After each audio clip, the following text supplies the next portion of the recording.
"You look just like your father," my daughter Olivia said, her voice dripping with disdain as she looked me up and down at her wedding reception. The string quartet faltered, the champagne flutes froze midair, and 200 guests turned to stare. I stood there in my carefully chosen emerald dress, the one I'd saved 3 months to afford, feeling the color drain from my face. "Thank God he's not here to embarrass me too," she added with a dismissive laugh, turning to her new husband who shifted uncomfortably beside her. The silence that followed was deafening. I didn't cry. I didn't shout. Instead, I leaned close to her ear and whispered 4 words that would change everything. "I release you completely." Before we jump back in, tell us where you're tuning in from, and if this story touches you, make sure you're subscribed, because tomorrow I've saved something extra special for you. I never thought I'd be that mother, the one whose daughter publicly cuts her down, the one who becomes the cautionary tale whispered about at other weddings. But life has a way of writing stories we never volunteered to tell. My name is Eleanor Hamilton, and for 28 years I poured every drop of love, patience, and sacrifice I had into raising my daughter Olivia. And for 28 years, I believed that would be enough. The emerald dress that became the target of Olivia's scorn had been purchased with careful deliberation. After weeks of searching, I found it at a boutique downtown, a modest A-line, with delicate beading along the neckline. It wasn't flashy or attention-seeking, just elegant and age-appropriate. The color reminded me of the earrings my late husband James had given me on our 10th anniversary, the ones I'd sold years ago to help pay for Olivia's first semester of college. I thought perhaps wearing that shade might help me feel his presence, on a day he should have been there to walk his daughter down the aisle. I'd shown Olivia a photo of the dress weeks before the wedding. She'd barely glanced at it before saying, "Whatever you want, Mom," and returning to her discussion with the florist about centerpiece heights. I took her indifference as approval. After all, she'd always been particular about appearances.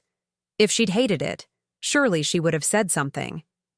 In the moments after my whispered words, Olivia's expression shifted from smugness to confusion. She blinked rapidly, as if trying to process what I'd said.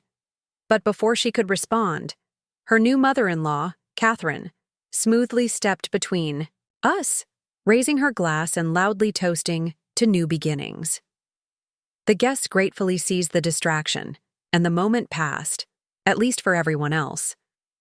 For me, those 4 words, "I release you completely," hung in the air, changing the very atmosphere I breathed. They weren't planned or rehearsed. They emerged from some deep well of clarity that opened within me the instant Olivia decided to use her father's memory as a weapon. In that moment, I understood that no amount of sacrifice or love would ever be enough for my daughter. And in that same moment, I decided it didn't have to be. I didn't make a scene. I didn't storm out dramatically. Instead, I moved with quiet purpose through the reception, smiling politely when necessary, accepting congratulations from distant relatives who hadn't witnessed the exchange. I even danced with Olivia's new father-in-law when the band played, a waltz, maintaining the dignity Olivia had tried to strip from me. But something fundamental had shifted inside me. Each step felt different, as if I were moving through altered gravity. The weight of constantly seeking Olivia's approval, of walking on eggshells around her moods, of making myself smaller to accommodate her expanding sense of importance, all of it had suddenly lifted. I felt simultaneously lighter and more substantial, like I was finally occupying the full space of my own life. An hour later, as guests mingled around the dessert table, Catherine appeared at my elbow. "Eleanor," she said, her voice low and measured, "I think it would be best if you considered leaving early. Olivia is upset." She didn't mention the incident directly, but her meaning was clear. I was being politely asked to disappear, to make myself convenient by becoming invisible. 6 months ago, I would have complied immediately, apologizing for my very existence as I retreated. but the woman who had whispered those 4 words was different. I met Catherine's gaze steadily. "I've paid for this reception in its entirety," I said quietly. "Every flower, every canapé, every note from that string quartet. I will leave when I'm ready, Catherine, but thank you for your concern." Her perfectly arched eyebrows rose slightly, but she said nothing more, merely nodding before gliding away to join her husband near the band. I watched her go, feeling neither triumph nor resentment, just a curious sense of having finally stepped into my own authority. The truth about Olivia's wedding was that I had indeed paid for nearly everything. Not because Olivia and her fiancé Brandon couldn't afford it. They both had successful careers in finance. But because I had offered, wanting to give my only child the celebration she deserved. What I hadn't realized was how completely my financial contribution would be taken for granted, how thoroughly my presence would be managed like an inconvenient necessity. I stayed at the reception for exactly 45 more minutes. I tasted the wedding cake, complimented the chef, and even took a single photograph with Olivia's childhood friend Madeline, who had always been kind to me. Then I quietly collected my clutch from the bridal suite and walked to my car alone. As I drove away from the lakeside venue with its twinkling lights and elegant white tents, I allowed myself to fully absorb what had happened. My daughter had publicly humiliated me, using her father's memory as ammunition, the same father who had died of heart failure when she was 16, leaving me to guide her through the turbulent waters of adolescence alone. The same father whose life insurance had funded her private university education. The same father who, despite his many wonderful qualities, had indeed sometimes been self-absorbed and dismissive, traits Olivia had apparently inherited and perfected. I didn't cry as I drove. The time for tears had passed somewhere between Olivia's words and mine. Instead, I felt a strange, calm clarity washing over me. The pain was still there, sharp and undeniable, but it no longer defined me. Those 4 words, "I release you completely," had somehow released me as well. Preparing and narrating this story took us a lot of time, so if you are enjoying it, subscribe to our channel. It means a lot to us. Now, back to the story. When I reached my modest 2-bedroom home, the one I'd kept meticulously clean and welcoming, despite Olivia's decreasing visits over the years, I didn't immediately go inside. Instead, I sat in my car, watching the porch light I'd left on cast a warm glow against the darkness. This house had been my sanctuary and my prison, the place where I had raised my daughter alone, where I had built a life from the pieces left after James died, where I had gradually diminished myself to avoid any possible conflict with Olivia's expanding sense of entitlement. I took a deep breath, gathered my clutch, and walked to my front door. Inside, everything was exactly as I'd left it that morning, neat, orderly, unchanged. But I was not unchanged. I moved through the familiar rooms feeling like a visitor, seeing with fresh eyes the photographs of Olivia that adorned every surface, the careful arrangement of furniture that prioritized her comfort during her rare visits, the entire life I had constructed around being available for a daughter who had outgrown any need for me except as a convenient resource. In my bedroom, I slipped out of the emerald dress, hanging it carefully on the back of my closet door. I put on comfortable pajamas, removed my makeup, and sat on the edge of my bed. Only then did I reach for my phone and see the first text from Olivia. "Where did you go? People are asking." Not concern for my feelings or well-being, not an apology, just concern for appearances. I set the phone down without responding. A second text followed minutes later. "Mom, seriously, it's my wedding day. I was just making a joke. You're being dramatic." I turned off my phone completely and placed it in my nightstand drawer. Tomorrow would be soon enough to navigate this. New territory. Tonight, I needed to sit with my decision, to understand what "I release you completely" truly meant. Not just for Olivia, but for me. As I lay in bed that night, memories flooded through me unbidden. Olivia at 5, her small hand trustingly in mine as we crossed streets. Olivia at 10, proudly showing me the science project we had worked on together for weeks. Olivia at 16, collapsed in my arms after her father's funeral, vulnerable in her grief in a way she had never allowed herself to be since. I had been a good mother, not perfect, no one is, but consistently loving, supportive, and present. I had worked extra hours at the publishing house to afford dance lessons and summer camps. I had proofread college essays and driven to countless extracurricular activities. I had cheered at graduations and consoled through breakups. I had done everything mothers are supposed to do, and more. And yet, somewhere along the way, my devotion had transformed from a gift, freely given, into an expectation casually dismissed. My contributions had become invisible, my feelings inconsequential, my very presence an obligation rather than a joy. The evidence had been accumulating for years, but I had refused to see it, making excuses, accepting less, convincing myself that this was simply the natural evolution of the mother-daughter relationship. The wedding planning process had brought everything into sharper focus. Each decision made without my input despite my financial contribution. Each dismissive response to my gentle suggestions. Each time I was introduced to vendors as Olivia's mom rather than by my name. Small injuries, paper cuts to the soul, none significant enough to justify confrontation, all building toward the moment when Olivia decided to use her father's memory to publicly diminish me. Sleep eluded me that night. Instead, I watched the shadows move across my ceiling and contemplated what came next.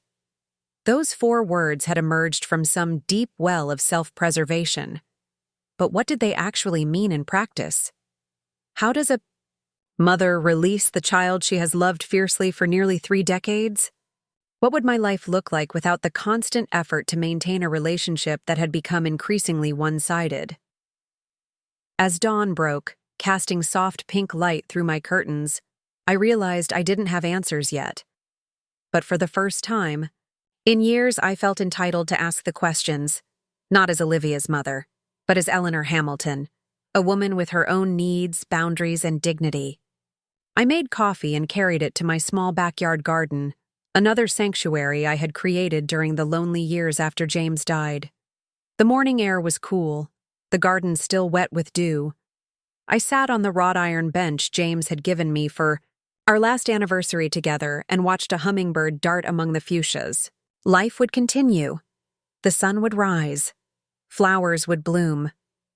These simple truths had sustained me through widowhood, through single parenting, through all the challenges life had presented. They would sustain me now as I navigated this unexpected terrain. My phone, when I finally turned it back on, showed 6 missed calls and 11 text messages from Olivia. The last one, sent at 3:17 a.m., simply read, "Fine, be that way." I set the phone aside without responding. Words, which had been my professional stock in trade during my years as an editor, suddenly seemed inadequate. What could I possibly say that would bridge the chasm Olivia's words had created? What explanation could justify my whispered declaration of independence? Some transitions require silence, I decided. Some shifts need space to settle into their new configuration. Instead of calling Olivia, I called my office and requested a week of personal leave, something I had rarely done in my 15 years with the publishing house. My supervisor, accustomed to my reliable presence, sounded concerned. "Is everything all right, Eleanor?" she asked. "No," I answered honestly. "But I think it might be, given some time." The rest of that day passed in a kind of suspended animation. I moved through familiar routines, watering plants, preparing simple meals, tidying rooms that were already tidy, while my mind continued to process the seismic shift that had occurred. I felt both unanchored and strangely free, as if I had stepped out of a role I had been playing for so long that I had forgotten it wasn't the entirety of who I was. By evening, I had made exactly one decision. I would not reach out to Olivia first. Not out of spite or punishment, but because any meaningful change in our relationship needed to begin with acknowledgement. If Olivia couldn't recognize the pain she had caused, couldn't see the pattern of dismissal and diminishment that had culminated in that public moment of humiliation, then no conversation would bridge the divide between us. As I prepared for bed that night, I caught sight of myself in the bathroom mirror. The face looking back at me was familiar, yet somehow altered, the same features arranged with a new determination. I had always thought of myself as someone who aged gracefully, accepting the silver threading through my dark hair, the fine lines around my eyes that spoke of both laughter and loss. But now I saw something else. A woman who had spent decades pouring herself into a vessel that consistently proved too small to hold all that she was. "I release you completely," I whispered to my reflection, testing how the words felt a day later. They still resonated with truth, with a decision that felt less like abandonment and more like the most honest act of love I could offer, both to Olivia and to myself. That night, I dreamt of James for the first time in years. Not as he was at the end, weakened by heart failure, but as he had been when we first met. Vibrant, laughing, his eyes crinkling at the corners in that way that always made my heart skip. In the dream, we were walking along a beach, our fingers intertwined. "She's so much like me," he said, his voice carrying clearly over the sound of waves. "Too much sometimes," I replied. He stopped, turning to face me, his expression serious. "Then she needs you to be strong in the ways I never—" I woke with tears on my cheeks and his words echoing in my mind. James had been charismatic, creative and loving, but never particularly self-aware. He had moved through life expecting accommodation, seldom recognizing how his actions affected others. I had loved him deeply despite this blind spot, gently, redirecting when necessary, making allowances, creating harmony. I had done the same with Olivia, perpetuating a pattern that ultimately served neither of us. Perhaps the greatest gift I could give my daughter now was the opportunity to face consequences, to experience relationship as reciprocal rather than entitled. Perhaps by refusing to diminish myself any further, I was offering Olivia her best chance to grow beyond the limitations she had inherited. This realization didn't lessen the pain, but it provided context, purpose. My whispered words hadn't been an impulsive reaction.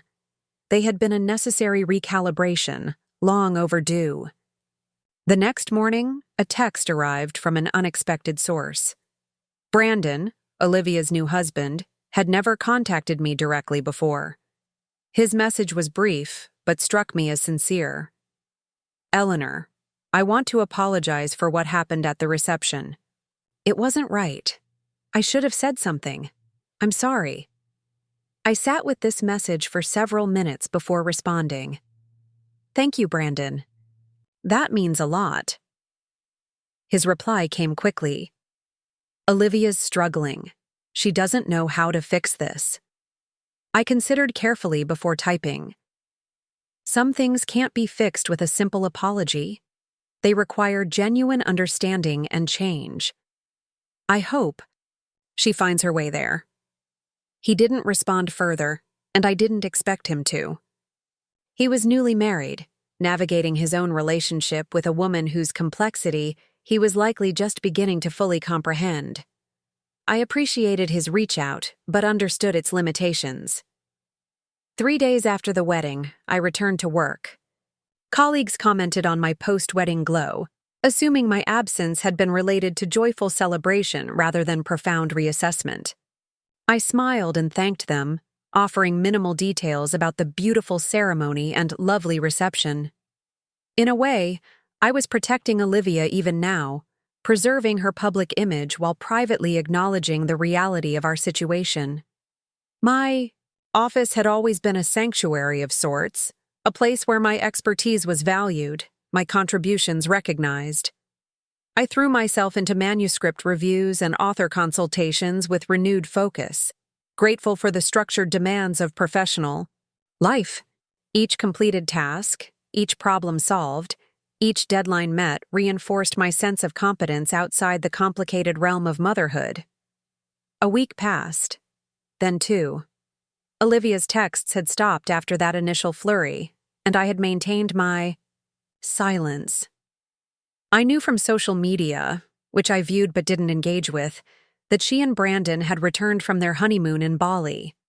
Photos showed them smiling on beaches, exploring temples, enjoying elaborate meals, the picture-perfect newlyweds. I felt a complicated mix of emotions seeing these images.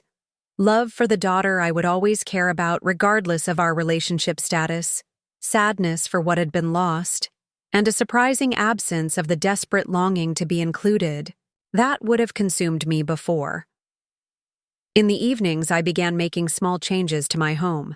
I removed some of the photographs of Olivia that had dominated every room, creating a more balanced visual narrative of my life. I rearranged furniture to better suit my preferences rather than accommodating a daughter who rarely visited. I converted the guest room that had been preserved as a shrine to Olivia's childhood into a reading nook, donating outgrown clothes and sports equipment, keeping only a few meaningful mementos. Each change felt like both a release and a reclamation, letting go of expectations while embracing possibilities. I wasn't erasing Olivia from my life. I was simply restoring proportion, creating space for myself to exist as more than just her mother. Friends noticed the shift in me.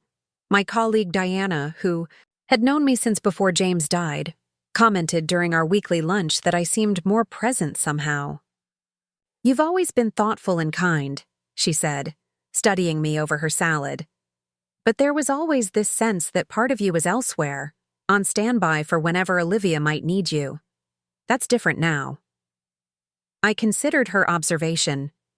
"I think I spent so many years being available that I forgot how to be fully present in my own life," I admitted.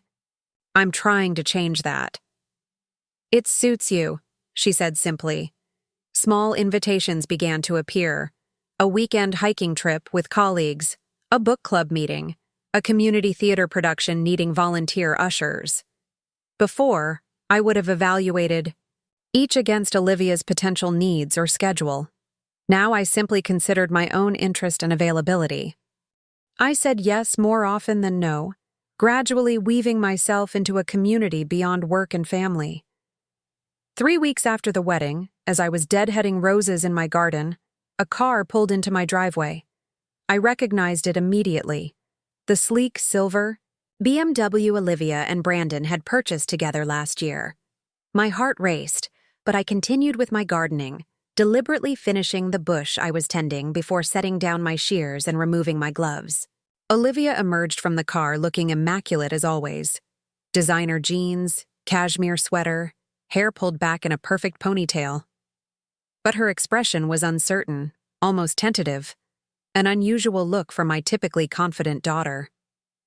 "Mom," she said, approaching cautiously.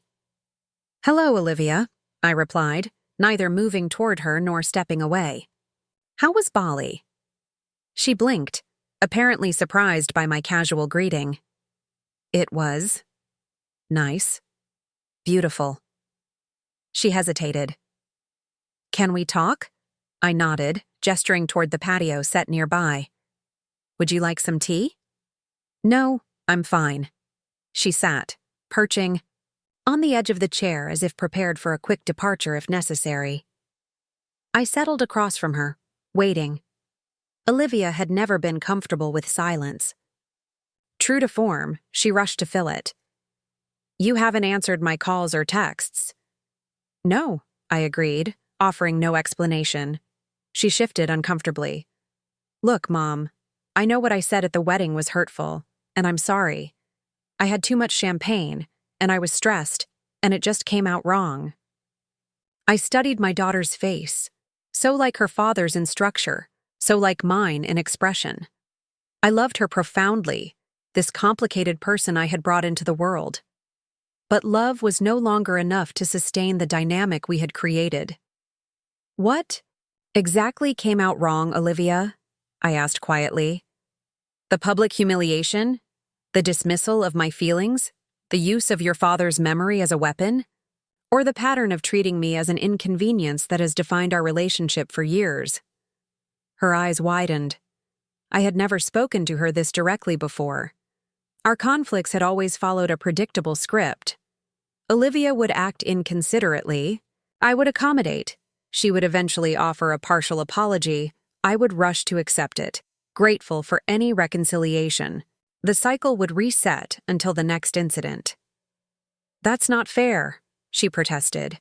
"I've been busy building my career, my relationship with Brandon. You always said you wanted me to be independent." "Independence isn't the same as indifference," I said gently. "And success doesn't require dismissing those who helped you achieve it."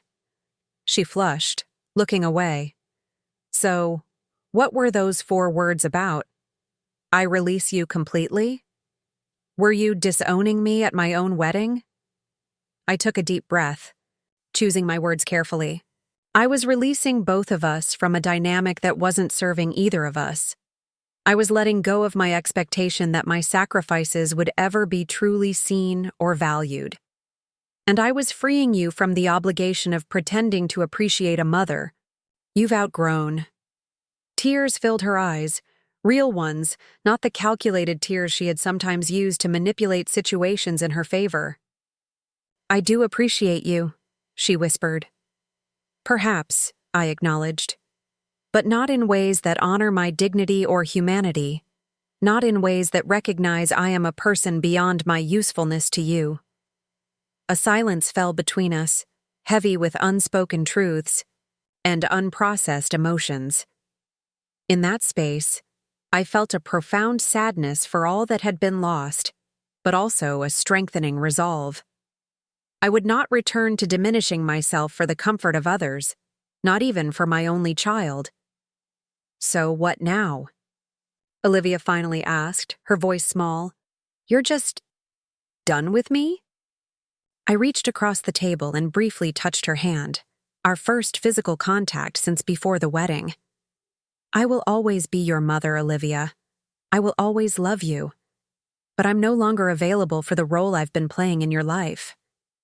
If we're going to have a relationship moving forward, it needs to be one based on mutual respect and genuine care." "And if I can't give that?"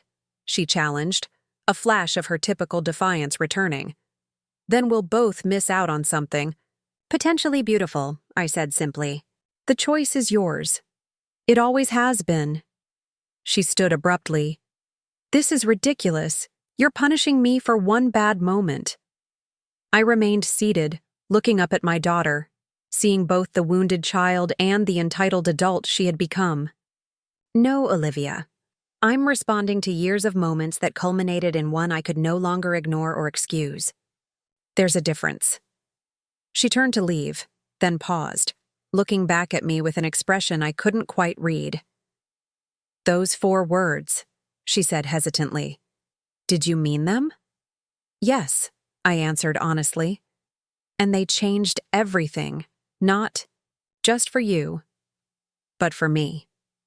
She nodded slowly, as if absorbing this reality for the first time. Without another word, she walked back to her car and drove away, leaving me alone in my garden with the scent of roses and the gentle weight of truth between us. As I watched her car disappear down the street, I didn't feel the desperation I would have expected even a month ago, the frantic need to chase after her, to smooth things over at any cost. Instead, I felt a peaceful certainty that whatever happened next would unfold as it should. I had spoken my truth. I had honored my worth. The rest was beyond my control. I picked up my gardening shears and returned to my roses, methodically removing spent blooms to make way for new growth. The metaphor wasn't lost on me. Some things need to be cut away before renewal becomes possible. Some endings are necessary, beginnings in disguise. The sun was setting by the time I finished in the garden, casting long golden shadows across my small patch of earth. I gathered my tools, dusted the soil from my knees, and went inside to prepare a simple dinner for one. As I moved around my kitchen, I realized I was humming, a small but significant sign of the lightness I now carried where burden had been. Those 4 whispered words had indeed changed everything. Not because they had magically transformed my relationship with Olivia, but because they had transformed my relationship with myself. I had finally understood that releasing her completely also meant reclaiming myself entirely. And in that reclamation lay possibilities I was only beginning to discover. The memory of James's proposal came to me unexpectedly as I sipped my morning coffee on the patio 3 weeks after Olivia's visit. It wasn't the grand gesture itself that surfaced in my mind, though the sunset sail on Lake Michigan had indeed been beautiful, but rather a quiet moment afterward. We'd been walking back to his apartment, my new ring-catching streetlight glimmers when he suddenly stopped and turned to me. "I need you to know something, Ellie," he'd said, his expression unusually serious. "I'm not always going to get things right. I can be selfish, and I get lost in my own head sometimes. But I promise you this, I will always find my way back to you." He had kept that promise throughout our marriage, in his own imperfect way. After arguments, after thoughtless words, after missed anniversaries buried under work deadlines, he would eventually return with honest apologies and genuine efforts to do better. Not perfect efforts, not flawless understanding, but sincere attempts to bridge whatever distance had grown between us. Olivia had inherited so many of James's traits, his creativity, his charisma, his ambition, but somehow not this essential one: the capacity to find her way back when she had strayed too far from love. I set my coffee cup down, watching a pair of cardinals flit between branches in my Japanese maple. The female was less showy than her brilliant red partner, but just as essential to their shared life, her subtle beauty completing their bond. I had spent too many years being the muted counterpart to others' brightness, first James, then Olivia. Perhaps it was finally time to explore my own plumage. That morning, I did something I hadn't done in the 29 years since becoming a mother. I made a list of things I wanted, solely for myself. Not needs or practical considerations, just pure wants, untethered from anyone else's expectations or requirements. Travel to Scotland to see the heather in bloom. Learn to play the piano. Try watercolor painting. Read all of Jane Austen again, slowly. Take a cooking class. Plant a vegetable garden. Go to a concert alone. Redecorate my bedroom. Make new friends outside of work. Start a blog about gardening. The list surprised me. Not because the desires were extraordinary, they weren't, but because they were so clearly defined, as if they had been waiting patiently all these years for me to finally acknowledge them. I'd always imagined myself as someone whose identity had been so thoroughly subsumed by motherhood and widowhood that I wouldn't know what to want if given the chance. But here they were, 10 perfectly articulated wishes that had apparently been percolating beneath the surface of my accommodating exterior. I pinned the list to my refrigerator, a small act of commitment to myself that felt quietly revolutionary. Later that day, I registered for a 6-week introductory piano course at, the community center. It would meet every Tuesday evening, a time slot I had kept perpetually open for years in case Olivia decided to call or visit. Now it would be reserved for me, for the slow, humbling process of teaching my 54-year-old fingers to find melodies. That same week, I received an unexpected email from Brandon. The subject line read simply, "Checking in," but the content revealed more complex intentions. "Eleanor, I hope this finds you well. I wanted to reach out because I'm concerned about Olivia. Since your conversation in the garden, she's been different. Agitated one moment, withdrawn the next. She told me some of what you said, though I suspect her version might differ from yours. I'm not taking sides here. I love my wife, but I also respect you and recognize that what happened at our wedding was deeply hurtful. I guess I'm writing because I wonder if there's a path forward that doesn't involve such complete estrangement. Olivia may not show it the way she should, but your absence in her life is affecting her profoundly. Would you be open to meeting me for coffee sometime? Just to talk. No pressure or expectations. Respectfully, Brandon.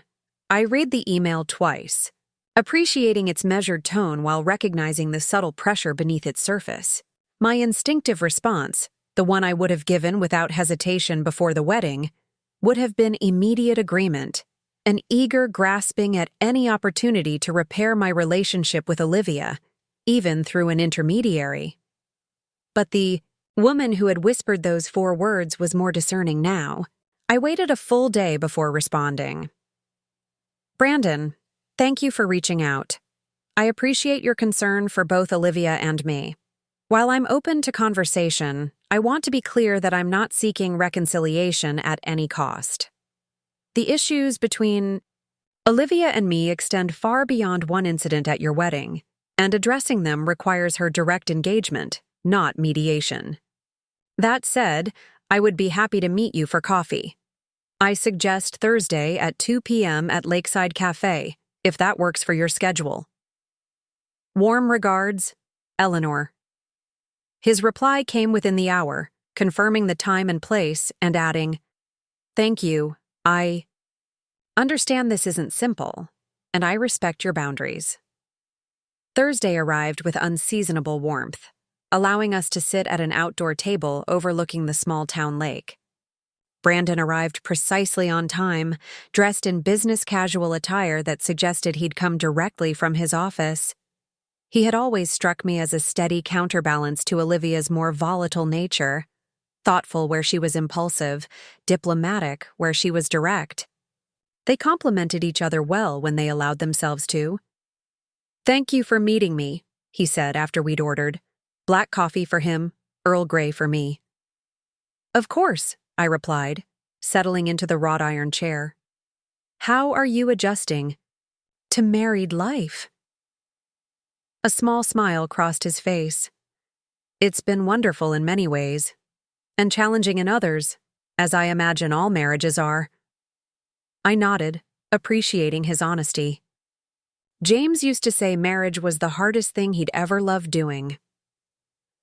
Brandon's expression softened at the mention of my late husband. "Olivia talks about him sometimes. She wishes he could have been at the wedding." "So do I said simply. Our beverages arrived, creating a natural pause in the conversation. I waited, sipping my tea, giving Brandon space to move to the real purpose of our meeting. "Eleanor," he finally began, "I want to understand what happened. Not just at the wedding, but before. Olivia's version of your relationship differs significantly from what I've observed. She says you've always been distant, critical, impossible to please. But that doesn't match the woman who spent countless hours helping us plan our wedding, who edited Olivia's work presentations, who always remembers my birthday with exactly the right book." I considered his words carefully. It didn't surprise me that Olivia had rewritten our history to cast herself as the neglected daughter rather than the neglectful one. People rarely cast themselves as villains in their own stories. "Perspectives can differ greatly in family relationships," I said. Diplomatically, what feels like loving guidance to one person might feel like criticism to another. Brandon leaned forward slightly. "With all due respect, Eleanor, that sounds like something from a self-help book, not your actual feelings." The observation startled a genuine laugh from me. "You're right. Old habits die hard. I've spent so many years managing emotions, mine and others, that diplomatic deflection comes naturally." I took another sip of tea, then met his gaze directly. "The truth is more complicated. I have always loved Olivia fiercely, but as she grew older, that love became increasingly one-sided. My support, attention, and resources were expected and then dismissed once received. The wedding was merely the culmination of a pattern, not an isolated incident." He nodded slowly. "I've seen glimpses of that pattern," he admitted. "Olivia can be self-focused. But I believe she does love you, even if she struggles to show it in healthy ways. I don't doubt that she loves me in her way, I acknowledged. But love without respect isn't enough for me anymore. Those 4 words I whispered to her weren't about rejection. They were about liberation, hers and mine. Liberation, he repeated thoughtfully. From what, exactly? From expectations that were crushing us both, I explained. My expectation that sacrifice would eventually be recognized. Her expectation that I would always diminish myself to amplify her. We were locked in roles that prevented either of us from seeing the other clearly. Brandon was quiet for a moment, turning his coffee cup slowly between his palms. So where does that leave things now? Is there no path to reconciliation? I felt a rush of affection for this earnest young man who clearly wanted harmony in his new family. Reconciliation is always possible, I said gently, but it requires acknowledgement, understanding, and change, not just apologies and returning to established patterns. Olivia needs to decide if she's willing to see me as a complete person with my own dignity and worth. Until then, I'm focusing on rebuilding the parts of myself I've neglected while waiting for her recognition. And if she can't do that? He asked quietly. Then we'll both live with that loss, I replied, surprising myself with the calm certainty in my voice. I will always be her mother. I will always love her. But I won't sacrifice my selfhood for a relationship that diminishes me. Brandon looked troubled but nodded. I understand. I don't like it, but I understand. He hesitated, then added, She's pregnant, Eleanor. We just found out last week. The news hit me with unexpected force, joy and sorrow tangled together in a complicated knot. I would be a grandmother. My child was having a child.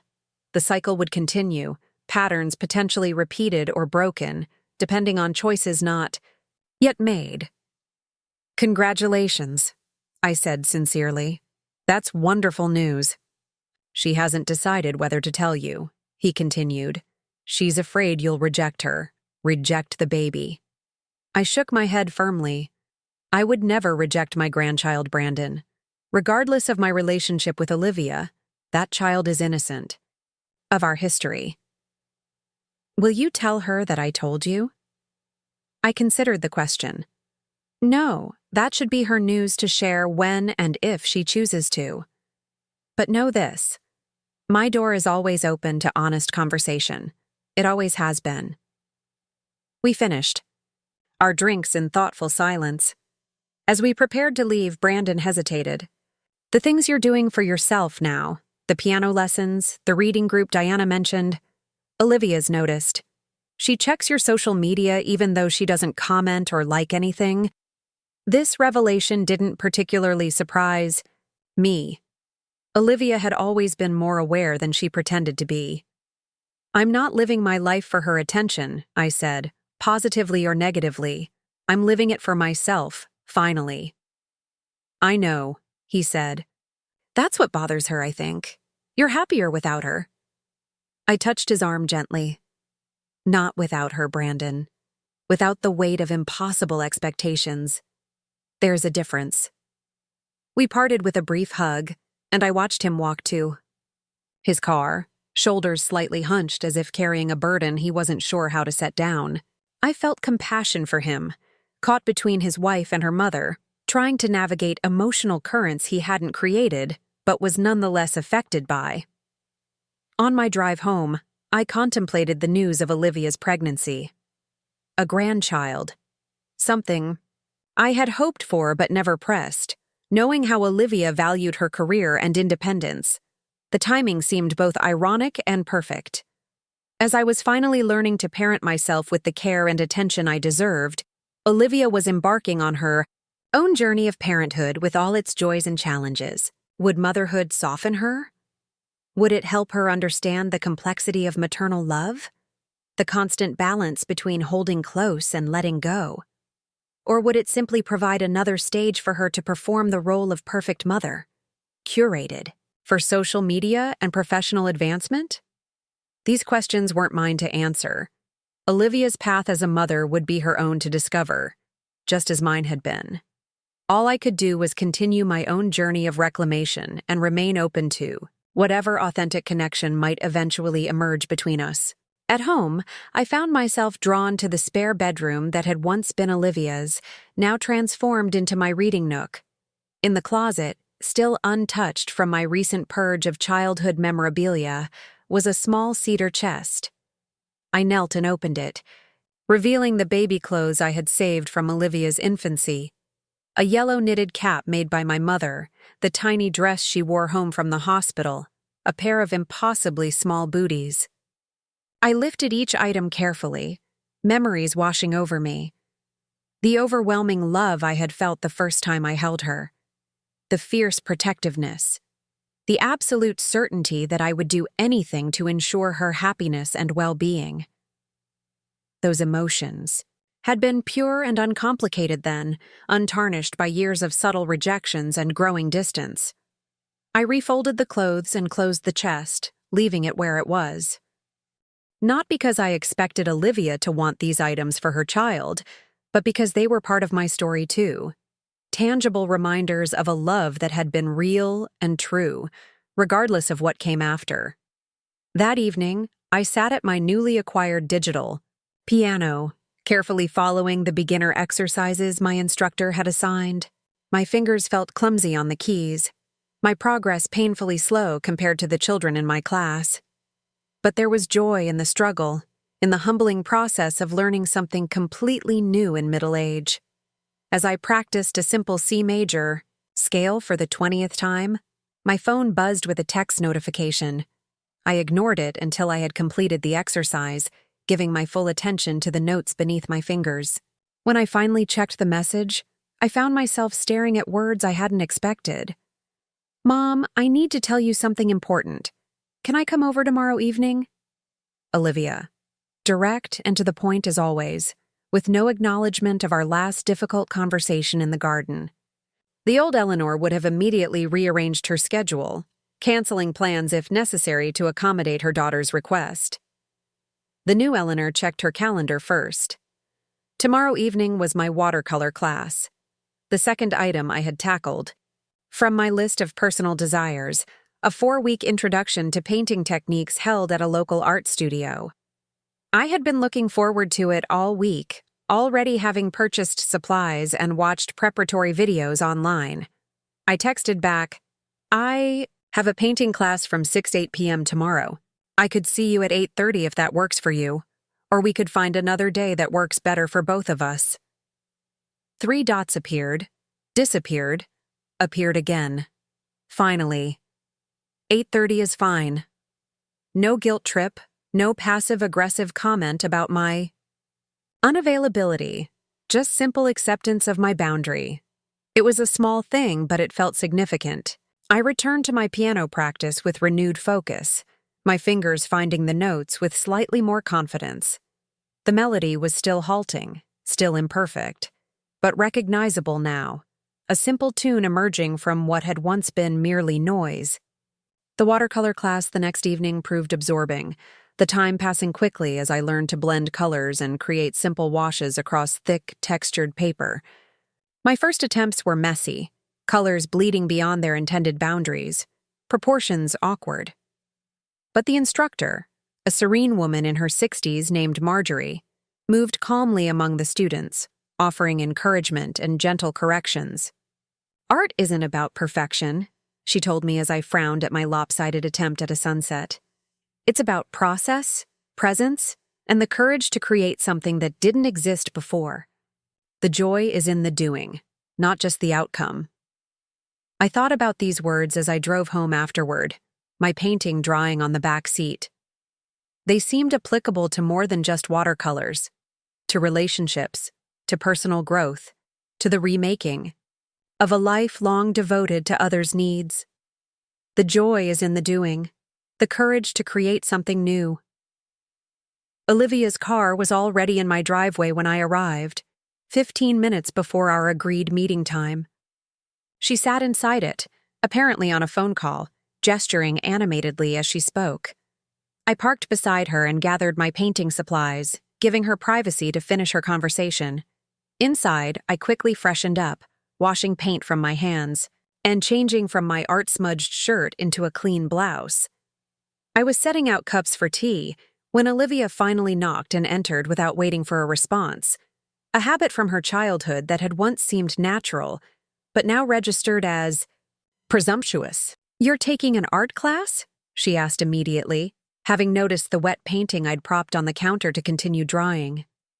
"Watercolor basics," I confirmed. Tonight was our first session. She studied the painting with an unreadable expression. "I didn't know you were interested in art." The comment revealed so much about our relationship, all the aspects of myself I had kept muted or unexplored while focusing on her needs and interests. "There are probably many things about me you don't know," I said lightly. "Would you like some tea?" She nodded, slipping into a chair at the kitchen table, the same table where we had shared countless meals, homework sessions, and conversations throughout her childhood. I prepared our drinks in comfortable silence, giving her space to gather whatever thoughts had prompted this visit. When I set her mug before her, chamomile with honey, still her favorite, she wrapped her hands around it but didn't drink. "I'm pregnant," she said abruptly, eyes fixed on the steaming liquid. I allowed genuine joy to fill my expression, knowing this was a moment to cherish regardless of the complicated space between us. "Congratulations, Olivia. That's wonderful news." She looked up, searching my face for signs of performance or insincerity. Finding none, she relaxed slightly. "It's early still, just 8 weeks. We weren't planning it yet, but—" She shrugged, a small smile playing at her lips. "Sometimes life has its own timeline." "Indeed it does," I agreed, thinking of my own unplanned but joy-filled discovery of pregnancy with her all those years ago. "How are you feeling?" "Tired, nauseous sometimes, scared." This last admission came softly, vulnerability breaking through her usually confident demeanor. "That's all normal," I assured her. "The fear especially. It's a profound responsibility, bringing a new life into the world." She nodded, taking a small sip of her tea. "Brandon thinks we should move to a bigger place before the baby comes. Our condo only has 1 bedroom." "There's time to figure that out," I said. "The baby won't need their own room right away." We talked for a while about practical matters, doctor recommendations, morning sickness remedies, the logistics of balancing early parenthood with 2 demanding careers. It was the most normal conversation we'd had in years, untainted by undercurrents of resentment or expectation. In this neutral territory of her pregnancy, we found a temporary common ground. Eventually, though, Olivia set down her mug and fixed me with a direct gaze. "I didn't just come here to tell you about the baby. I came because—" She faltered, then squared her shoulders. "I want my child to have a grandmother. I don't want to repeat whatever went wrong between us." I recognized the effort this statement required from her, not quite an apology or acknowledgement of her role in our estrangement, but a step toward reconciliation nonetheless. "I want that too," I said gently. "But real change requires more than just wanting a different outcome. It requires understanding how we got here in the first place." She tensed slightly. "I know I said something terrible at the wedding. I know that hurt you. But it wasn't just the wedding, Olivia," I interrupted quietly. "It was years of small dismissals, of taking without recognition, of treating my love as an entitlement rather than a gift. The wedding was simply the moment. I finally recognized I deserved better." Her eyes flashed with familiar defensiveness. "So I'm the villain in this story? The ungrateful daughter who never appreciated her perfect, self-sacrificing mother?"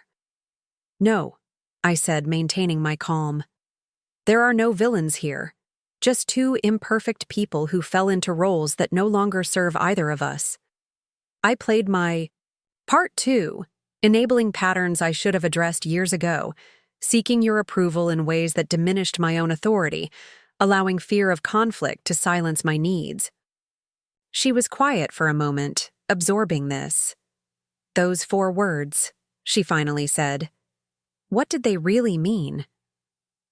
I considered the question carefully, wanting to offer truth without unnecessary harshness. They meant that I was setting us both free from expectations that were hurting us, free from the idea that my worth depends on your approval, free from the belief that love means erasing myself to magnify you. And what does that mean for us now? For my child? Her hand moved unconsciously to her still flat abdomen, a protective gesture as old as motherhood itself. It means we have an opportunity to build something new, I said. Not a return to old patterns, but a healthier relationship based on mutual respect. I will always be your mother, Olivia. I will always love you. And I would be honored to be a grandmother to your child. But I won't sacrifice my dignity or selfhood for that privilege. She studied me with new awareness, perhaps truly seeing me for the first time in years, not just as her mother, but as Eleanor, a woman with her own journey, her own needs, her own life. "You've changed," she said finally. I smiled. Yes, those 4 words changed everything, most of all, me. Transformation rarely announces itself with fanfare. Most often it arrives in quiet moments of ordinary courage, a boundary respectfully maintained, a new skill awkwardly attempted, a truth gently but firmly spoken. My awakening continued in such moments, each one a small but essential thread in the tapestry of my reclamation. The Tuesday after Olivia's pregnancy announcement, I arrived early for my piano lesson. The community center was quiet, most evening classes not yet begun. I sat on a bench in the hallway, reviewing the simple exercises I'd practiced all week, when another woman joined me, silver-haired, elegant in a casual way, a folder of sheet music clutched in her hands. "Are you in Margaret's class too?" she asked, settling beside me. I nodded, inexplicably nervous about admitting my novice status. "Just started last week. I'm still struggling with the most basic scales." She laughed warmly. "Me too. I'm Diane. My children gave me lessons for my 60th birthday. Said it would keep my brain young. Oh, personally, I think they just got tired of hearing me talk about learning someday." "Eleanor," I replied, smiling at her candor. "And at least you had someday as a concept. I never even allowed myself to want this until recently." Diane raised an eyebrow. "That sounds like a story." "It is," I acknowledged. "One I'm still learning how to tell." "Well," she said, standing as our instructor appeared at the classroom door, "perhaps you can tell me over coffee sometime. We beginners should stick together." This simple exchange, an overture of potential friendship offered without agenda or history, felt significant in ways I couldn't immediately articulate. Later, playing my halting scales alongside 7 other adult learners, I realized what had struck me.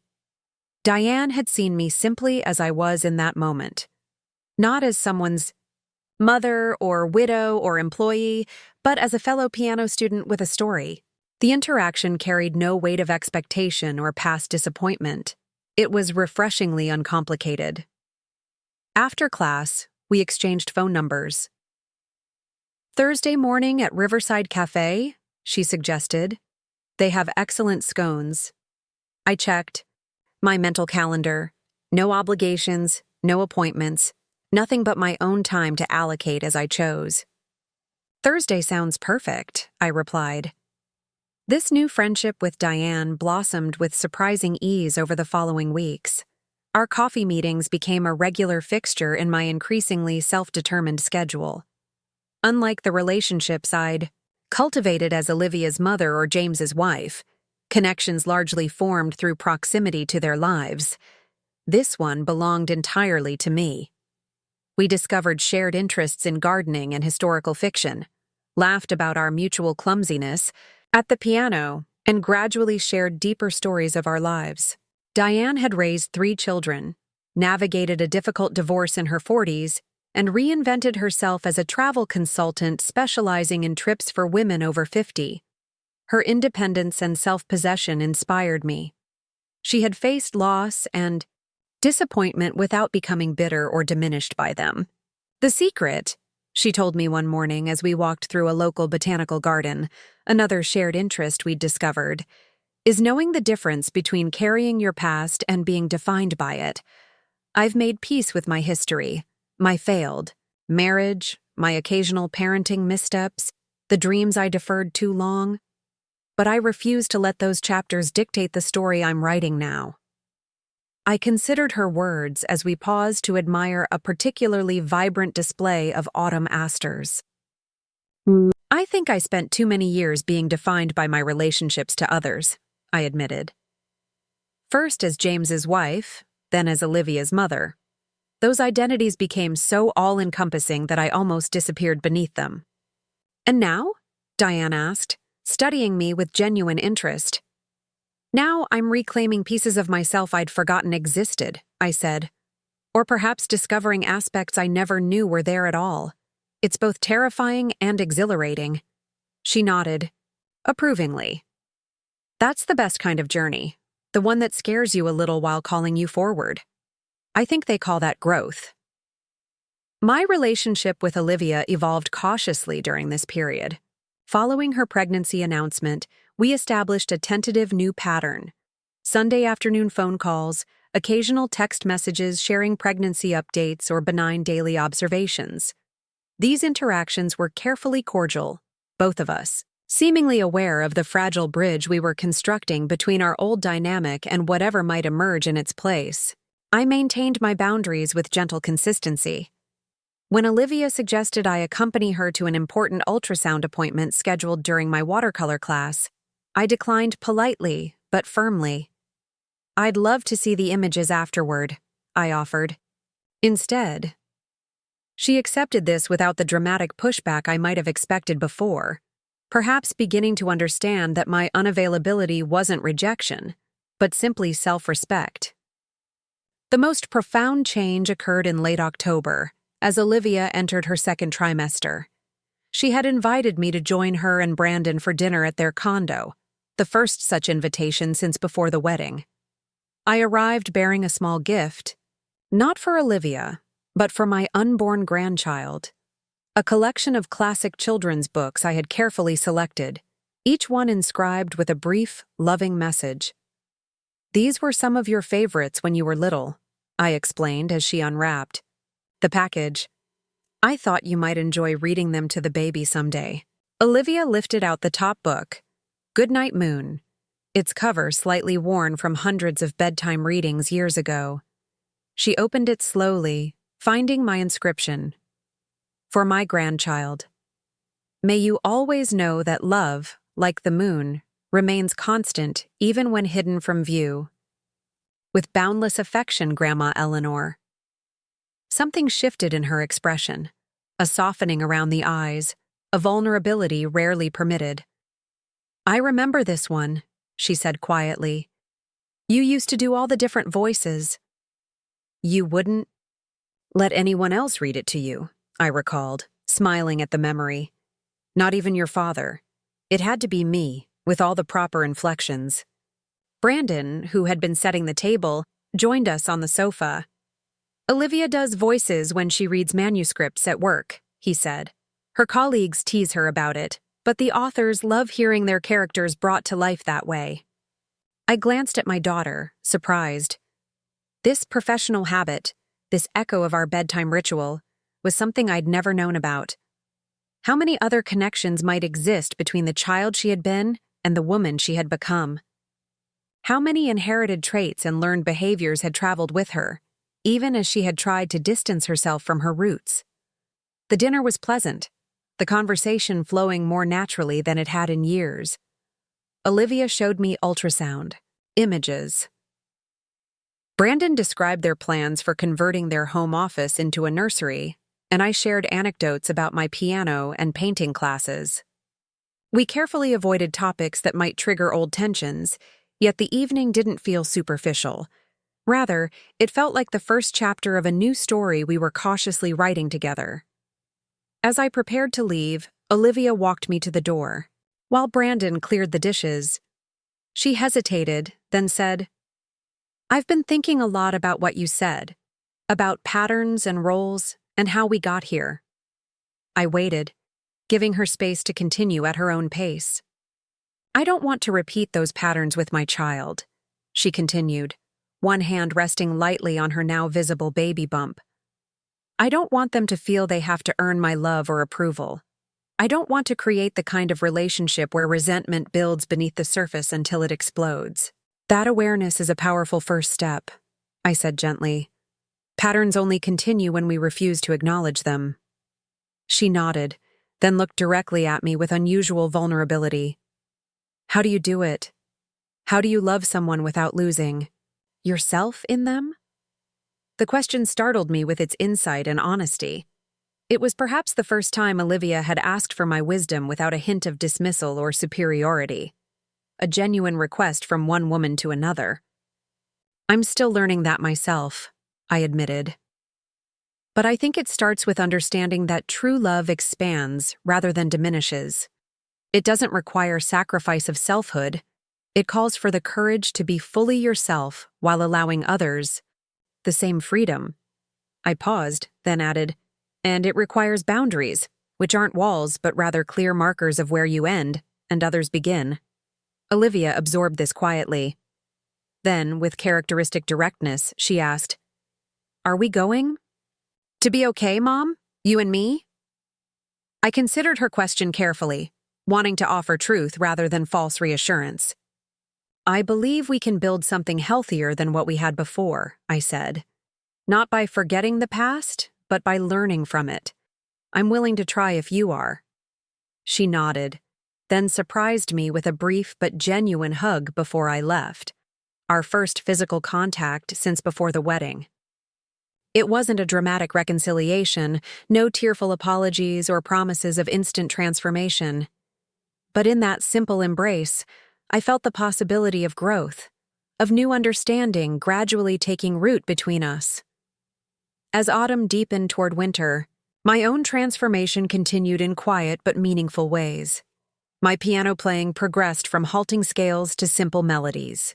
My watercolor paintings, while still amateur, began to capture something of the beauty I perceived in the world. I joined a book club at the local library, contributing perspectives that were received with interest and respect by the other members. These activities weren't merely hobbies to fill empty hours. They were declarations of selfhood, each one affirming that I was worthy of growth, pleasure, and self-expression.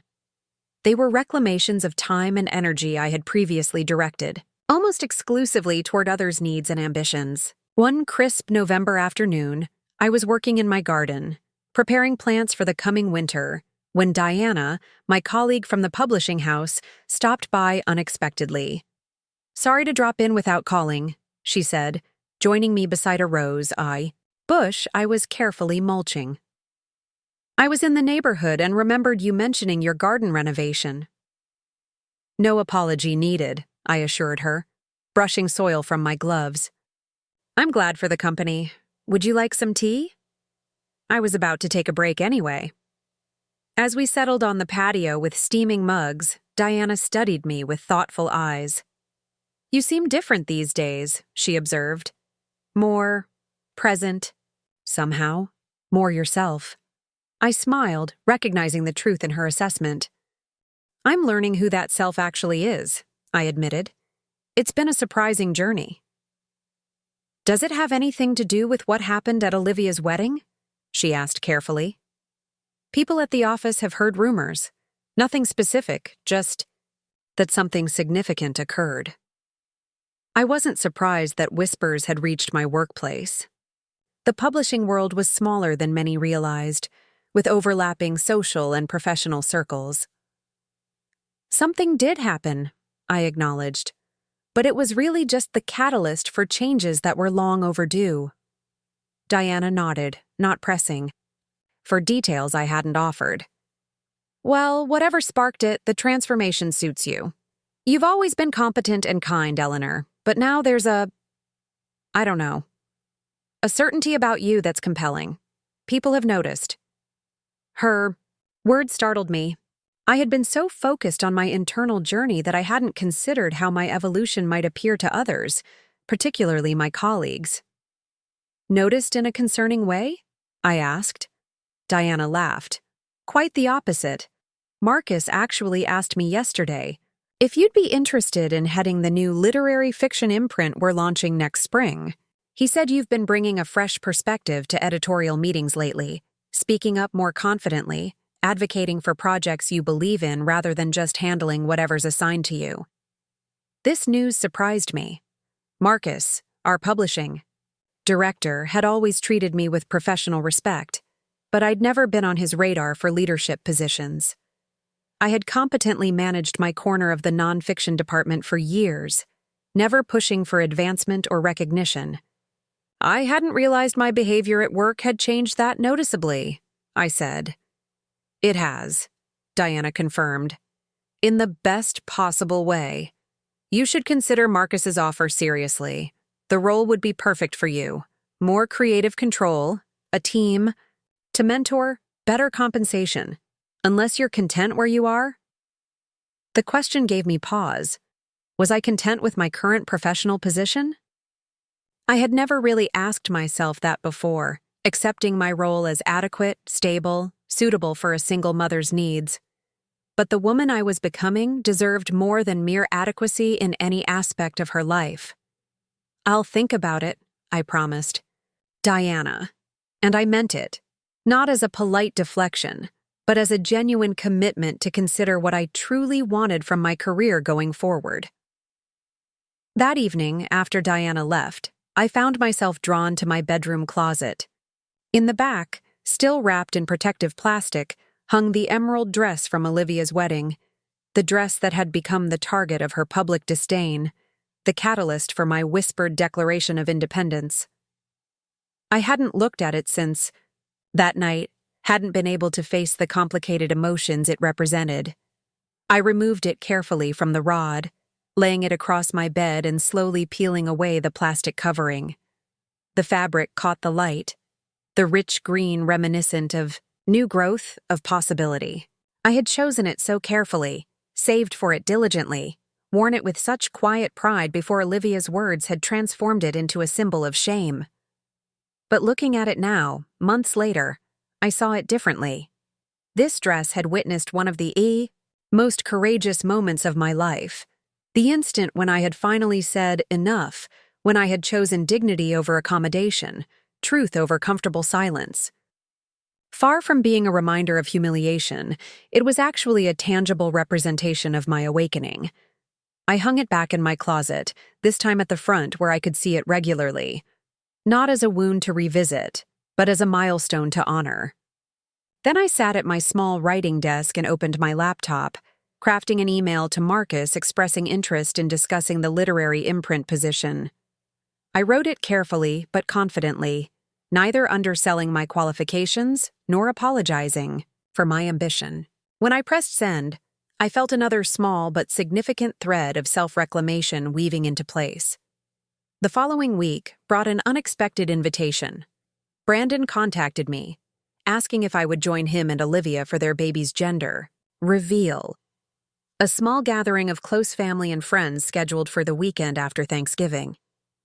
We're keeping it low-key, he explained over the phone. Just cake and coffee at our place, nothing elaborate. But Olivia specifically asked me to make sure you could come. She wants you there. The request touched me deeply, not just because of the inclusion in this meaningful moment, but because of the way it was presented, as a genuine desire for my presence rather than an obligation or afterthought. I'd be honored, I told Brandon. Thank you for letting me know it's important to her. The gathering was indeed intimate, just 12 people assembled in Olivia and Brandon's freshly painted living room. I recognized Brandon's parents, whom I'd met at the wedding, and a few of Olivia's closest friends. To my surprise, Diane was also there, chatting comfortably with Brandon's mother. "Olivia invited me," she explained when I joined them. "We met at your piano recital last month and really hit it off. I hope that's okay? I don't want to intrude on a family moment." "Of course it's okay," I assured her, genuinely pleased that my friend and daughter had connected independently. It suggested a maturity on Olivia's part, an acceptance that my life now included people and experiences separate from her yet equally valid.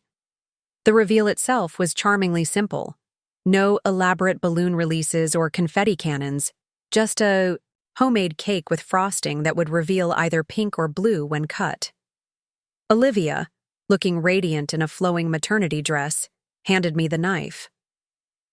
"Would you do the honors, Mom?" she asked. We thought the future grandmother should be the one to make the first cut. The gesture brought unexpected tears to my eyes. I accepted the knife with steady hands, aware of the symbolism extending beyond just discovering my grandchild's gender. This was Olivia offering a kind of recognition she had long withheld, acknowledging my rightful place in this family's unfolding story. I sliced carefully through the buttercream frosting and plain vanilla cake, revealing a delicate blue center. "It's a boy," I announced, smiling as cheers erupted around us. Brandon hugged Olivia from behind, both of them beaming with joy. I stepped back, allowing others to offer congratulations, content to witness their happiness from a small distance. Later, as guests mingled over coffee and blue frosted cake, Olivia found me by the window, where I had been admiring the first, light snowfall of the season dusting the city below. "Thank you for coming," she said quietly, joining me in contemplation of the transformed landscape. "It wouldn't have felt right without you here." "I wouldn't have missed it," I replied honestly. "A grandson. Have you thought about names yet?" She hesitated, then said, "Actually, we're considering James after Dad. What do you think?" The suggestion caught me by surprise, a complex wave of emotion rising in my chest. "I think your father would be deeply honored," I managed, my voice steady despite the tears threatening. Olivia was quiet for a moment, watching the snow gather on the windowsill. "I've been seeing a therapist," she finally said, the admission clearly difficult for her. "Since about a month after our talk in your garden. I didn't tell you because, well, I wanted to do the work first, not just talk about doing it." I nodded, recognizing and respecting the courage this disclosure required. "That's a meaningful step," I said simply. "We've been talking a lot about Dad," she continued. "About how losing him affected me, how I idolized him after he was gone, casting him as perfect in ways he never was when alive, and about how that idealization might have impacted my relationship with you, the parent who remained, who couldn't possibly compete with a ghost." The insight struck me as remarkably perceptive. James had indeed become something of a saint in Olivia's memory after his death, his flaws forgotten, his occasional emotional absences rewritten as depth, his self-absorption transformed into visionary focus. I had never challenged this narrative, believing she needed these comforting illusions to process her grief. "That's very possible," I acknowledged.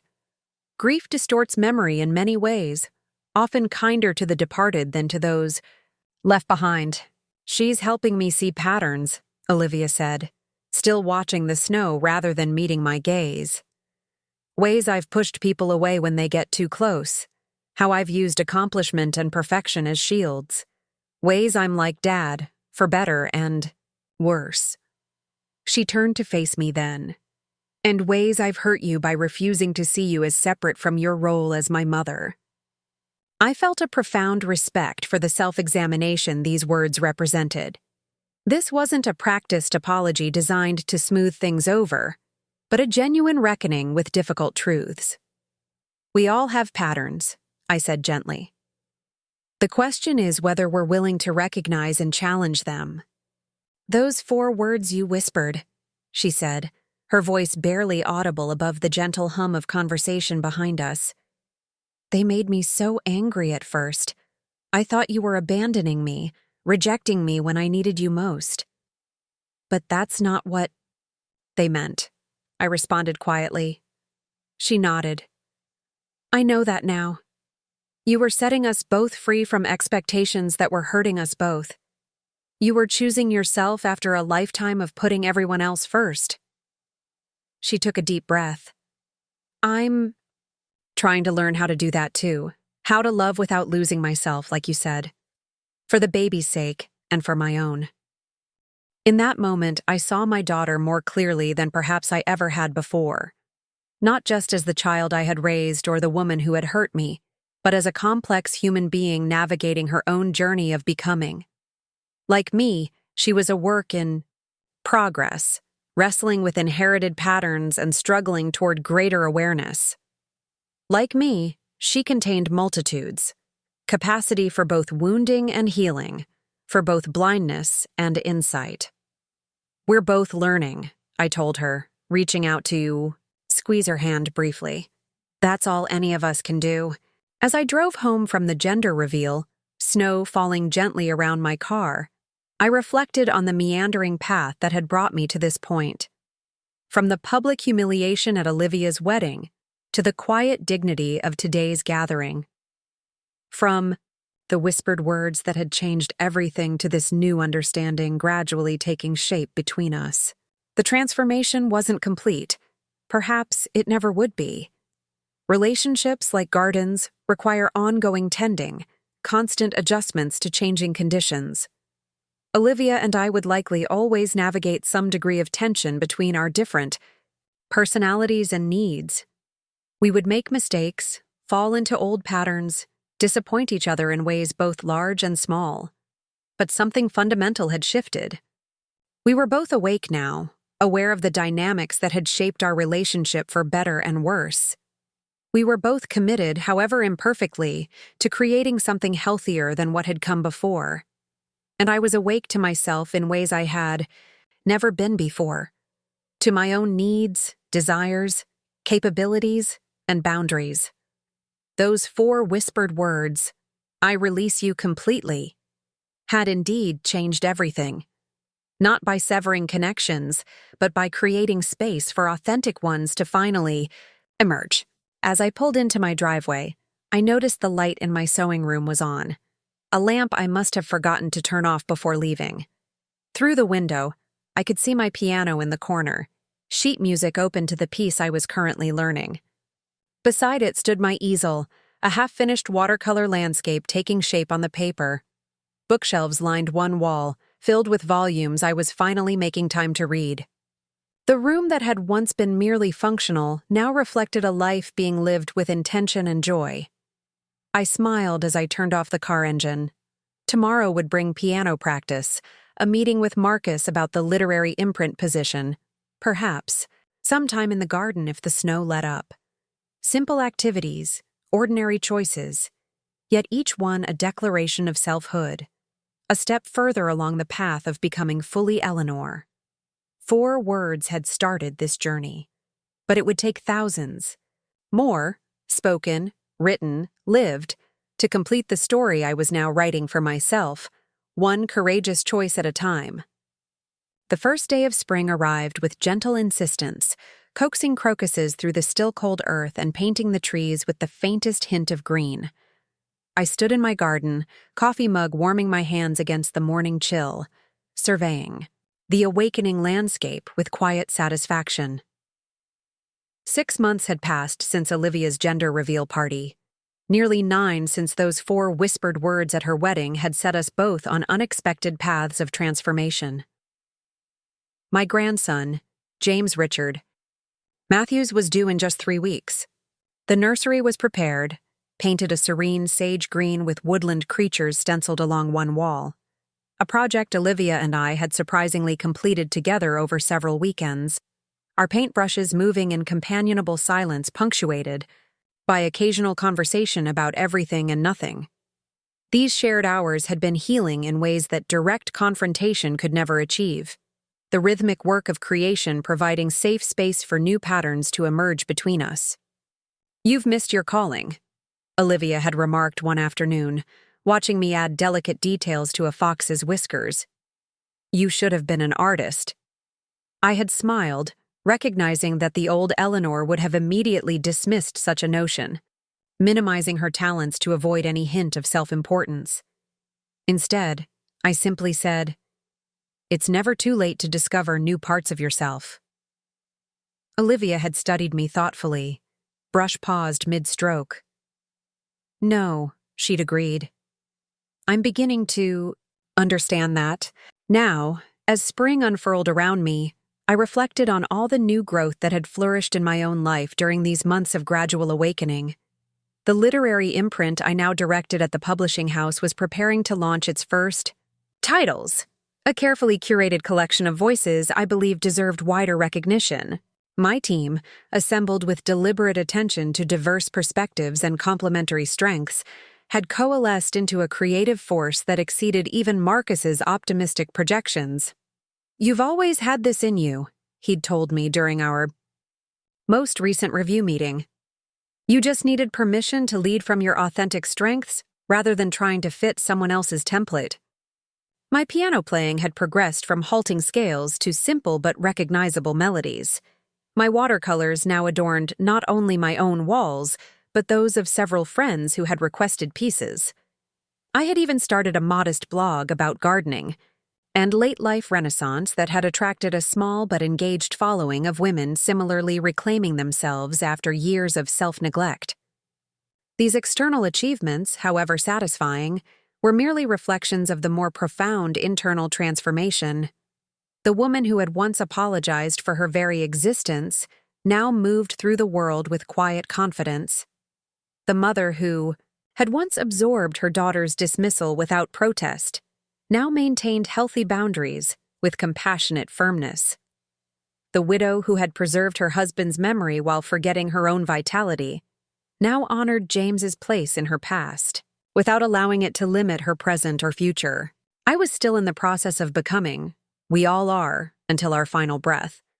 But I no longer felt like a supporting character in my own story. I had stepped into the center of my life with all its messy complexity and unexpected beauty. A text. Message chimed, pulling me from my reflections. It was Olivia. "Baby kicked through entire sonogram this morning. Doctor says he's perfectly positioned and right on schedule. Brandon swears he's already showing musical talent by maintaining a perfect rhythm." I smiled, typing back, "Clearly he's inherited his grandmother's newly discovered piano abilities. Or perhaps his grandfather's legendary air drum solos in the car." 3 dots appeared as Olivia composed her response. Then, "Definitely the latter. Dad was the musical one. You're the one with words." This casual acknowledgement of my professional identity, something Olivia had rarely referenced before, warmed me unexpectedly. It was a small thing, this recognition of me as more than just her mother, but meaningful in its spontaneity. Another chime. "Would you come to dinner tomorrow? We want to discuss something important." I checked my mental calendar. No conflicts. No obligations beyond the manuscript I was currently editing, which could easily wait a day. "I'd love to. What time?" 7. "And Mom? Wear something nice. We're celebrating." Intrigued, I confirmed the time and returned to my gardening, curiosity mingling with the simple pleasure of coaxing life from dormant soil. Whatever tomorrow would bring, today offered its own quiet joys. The earthy scent of thawing ground, the promise contained in each budding stem, the satisfaction of hands made useful in creating beauty. The following evening, I arrived at Olivia and Brandon's condo precisely at 7, dressed in a deep purple wrap dress I'd recently purchased, a color I would have considered too bold before, but now wore with ease. I carried a small potted orchid, its elegant blooms a celebration of whatever occasion we were marking. Brandon opened the door with unusual ceremony, taking my coat and the plant with exaggerated formality. "Madam, your table awaits," he announced with a theatrical bow that made me laugh. The dining room had been transformed with candles, flowers, and their best china, clearly more than a casual family dinner. Olivia emerged from the kitchen, resplendent despite her advanced pregnancy in a flowing maternity dress, her hair styled more elaborately than usual. "What's all this?" I asked, accepting her careful hug. "Has something happened?" "Many things," she replied with uncharacteristic crypticness. "But dinner first. We've been cooking all day." The meal was indeed impressive. Brandon's famous risotto, a complex salad with ingredients I couldn't immediately identify. Freshly baked bread still warm from the oven. We ate with relaxed enjoyment, the conversation flowing naturally through, topics both significant and trivial. I noticed with quiet pleasure how Olivia actually listened when I spoke about my work on the new imprint, asking thoughtful questions rather than merely waiting for her turn to speak. When Brandon brought out dessert, individual molten chocolate cakes with fresh berries, Olivia finally addressed the evening's mysterious purpose. "We have something to ask you," she began, exchanging a glance with Brandon. "Something important." I set down my fork, giving them my full attention. "I'm listening." "We've been doing a lot of thinking," Brandon continued, "about family, about support systems, about the kind of environment we want to create for James. And about mistakes we don't want to repeat," Olivia added softly. "Patterns we want to break." I nodded, sensing the seriousness beneath their carefully chosen words. "The condo market is exploding right now," Brandon explained. "We could sell this place for significantly more than we paid. We've been looking at houses in Oak Park."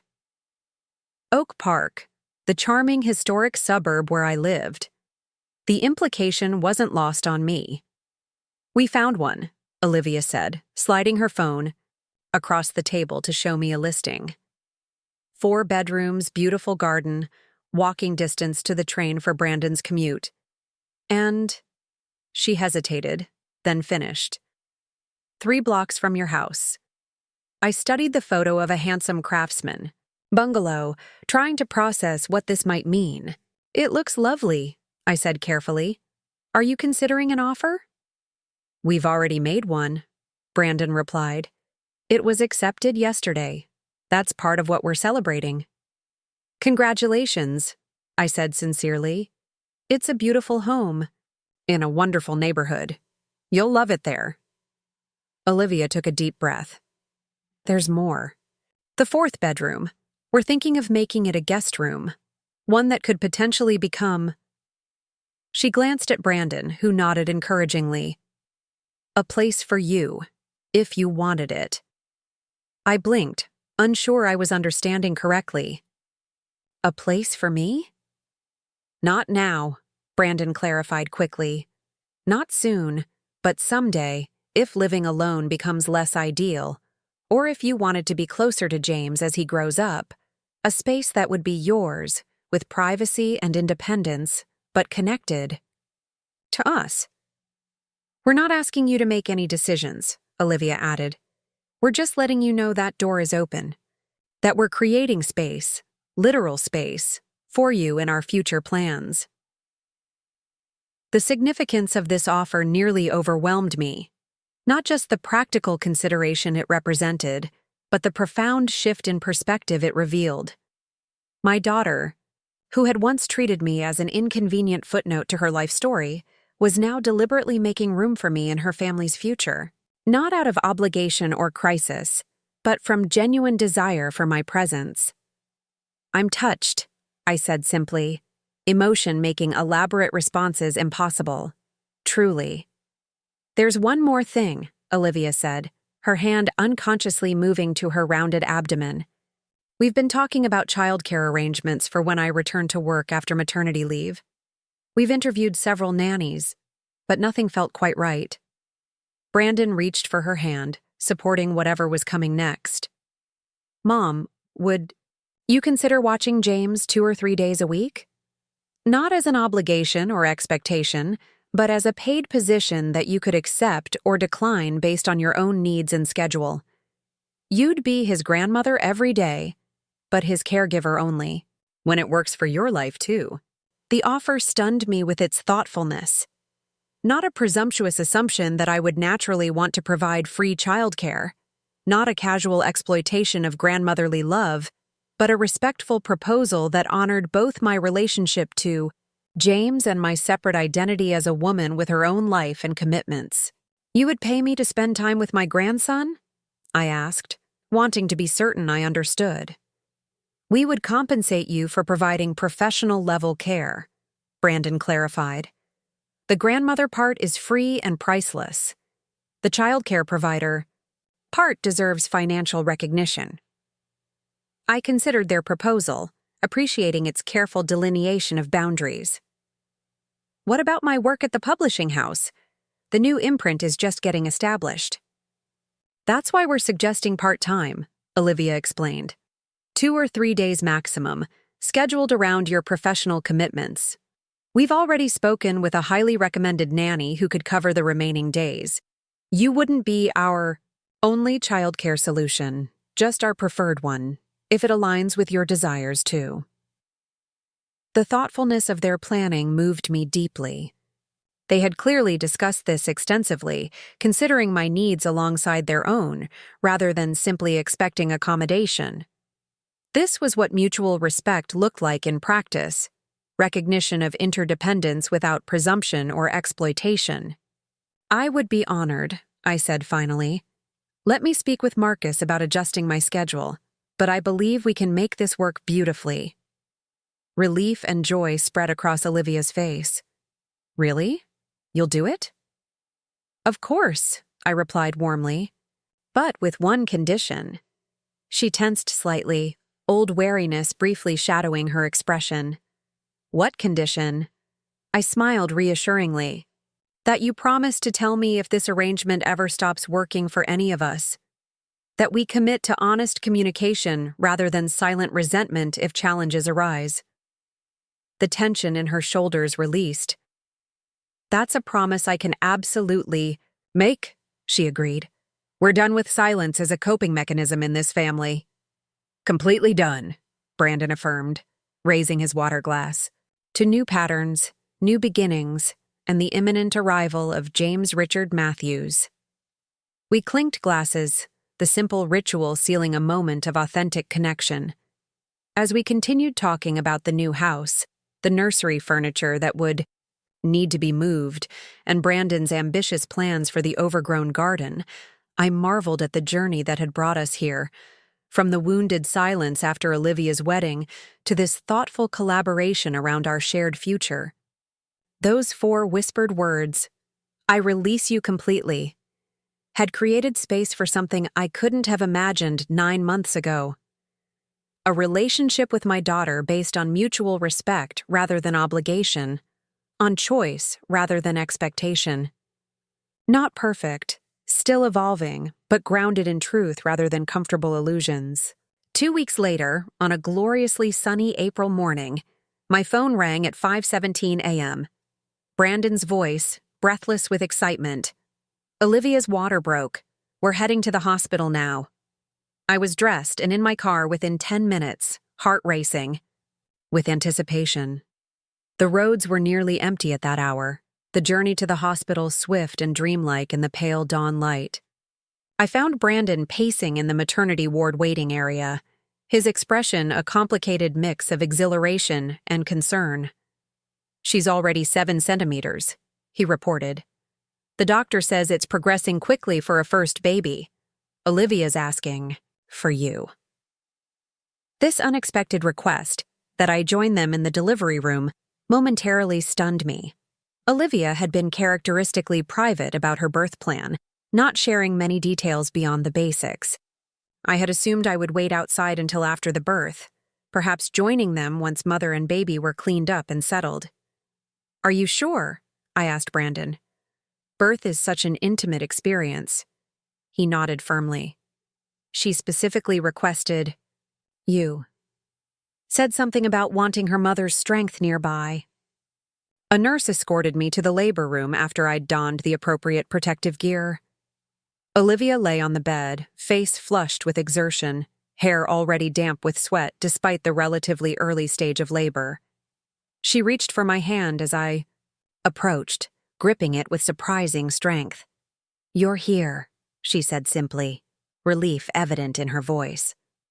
"Of course I'm here," I replied, smoothing her hair back from her forehead. Nowhere else I could possibly be. The next hours passed in a blur of intense focus, Olivia working through increasingly powerful contractions, Brandon providing steady support at her side, medical staff moving efficiently around us. I found myself slipping naturally into a role. I understood intuitively, offering cool cloths for her forehead, suggesting position changes when she seemed stuck, reminding her to breathe through the pain rather than fighting against it. "You're doing beautifully," I told her during a brief lull between contractions. "Your body knows exactly what to do." She looked up at me, vulnerability and determination mingled in her expression. "I never really thanked you," she said suddenly, "for giving birth to me, for everything that came after." Before I could respond, another contraction seized her, more powerful than those before. The moment for conversation passed as labor intensified, but her words lingered in the air between us, an acknowledgement decades overdue yet perfectly timed in its arrival.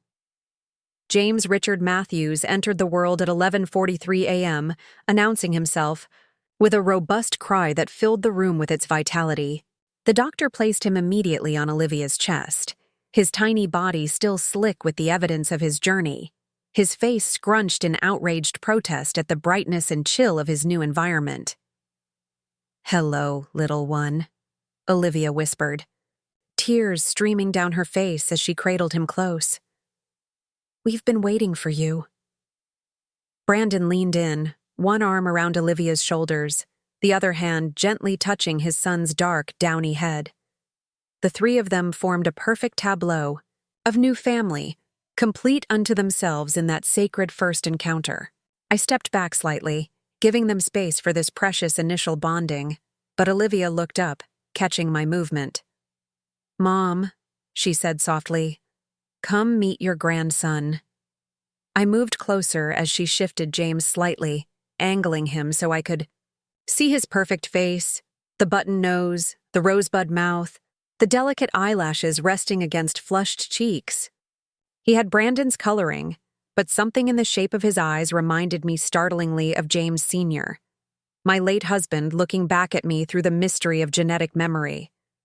"He's beautiful," I whispered, overcome with the miracle of this new life. "Absolutely perfect." "Would you like to hold him?" Olivia asked, already extending the bundled infant toward me. With practiced ease that somehow survived decades of disuse, my arms configured themselves into the perfect cradle.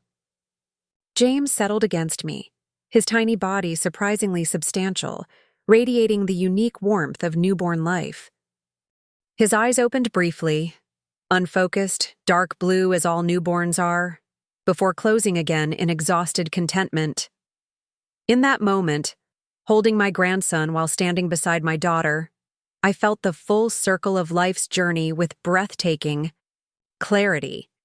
The girl who had once depended entirely on me was now a mother herself. The woman who had whispered those 4 transformative words at a wedding 9 months ago was now a grandmother, completing another turn in the spiral of generations. But unlike my own mother, who had surrendered her identity so completely to her maternal role that little remained when her children grew independent, I was entering this grandmother chapter with my selfhood intact, enriched by this new relationship rather than defined by it. I would love this child fiercely, support his parents genuinely, and still maintain the full, vibrant life I had reclaimed for myself. The following weeks unfolded in a beautiful blur of newborn magic and adjustment. Olivia and Brandon brought James home to their condo, where they would remain until closing on their new house the following month. I visited regularly but not intrusively, bringing prepared meals, offering to hold the baby while Olivia showered or napped, providing practical support without overstepping boundaries. One afternoon, about 3 weeks after James's birth, I arrived to find Olivia alone with the baby, Brandon having returned to work for a half-day meeting he couldn't reschedule. She looked exhausted but radiant, her body still recovering from birth while adapting to the relentless demands of newborn care. "How are you really doing?" I asked as I set down a container of homemade soup and freshly baked bread. She considered the question with uncharacteristic candor. Overwhelmed, in love, terrified, grateful. Sometimes all within the span of 5 minutes.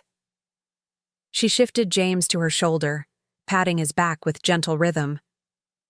I never understood before what it means to be so completely responsible for another person's well-being, how consuming it is. I nodded, remembering those early days with her, the mixture of profound joy and bone-deep fatigue, the wonder and the worry intertwined.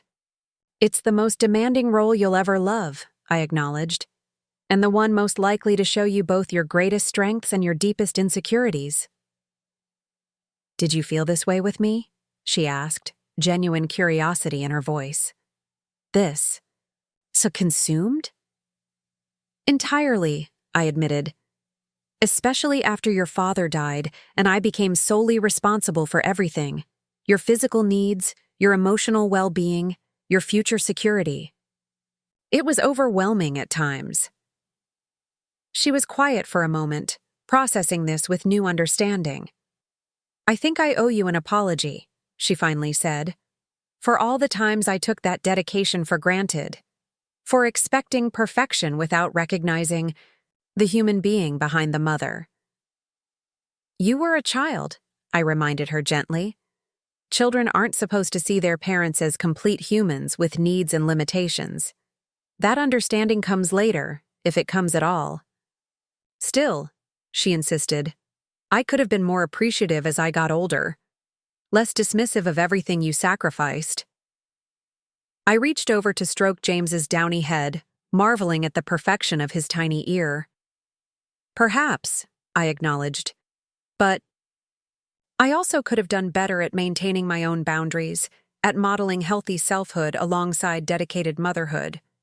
The patterns we fell into were created by both of us, maintained by both of us, and can only be transformed by both of us." She nodded thoughtfully. "Those 4 words you whispered at the wedding, they really did change everything, didn't they?" "They changed me first," I replied, which made space for everything else to change too. James began to fuss, his little face scrunching with hunger.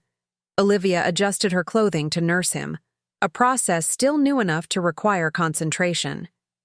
I moved to the kitchen to heat the soup I'd brought, giving them privacy for this intimate moment. As I stirred the fragrant liquid, I reflected on the journey of the past 9 months, from the public humiliation that had sparked my whispered declaration to this peaceful afternoon, supporting my daughter as she navigated early motherhood. The transformation hadn't been instantaneous or without setbacks. We had both stumbled at times, falling back into old patterns before catching ourselves and consciously choosing different responses. But the direction was unmistakable, toward greater authenticity, toward mutual respect, toward relationships based on choice rather than obligation.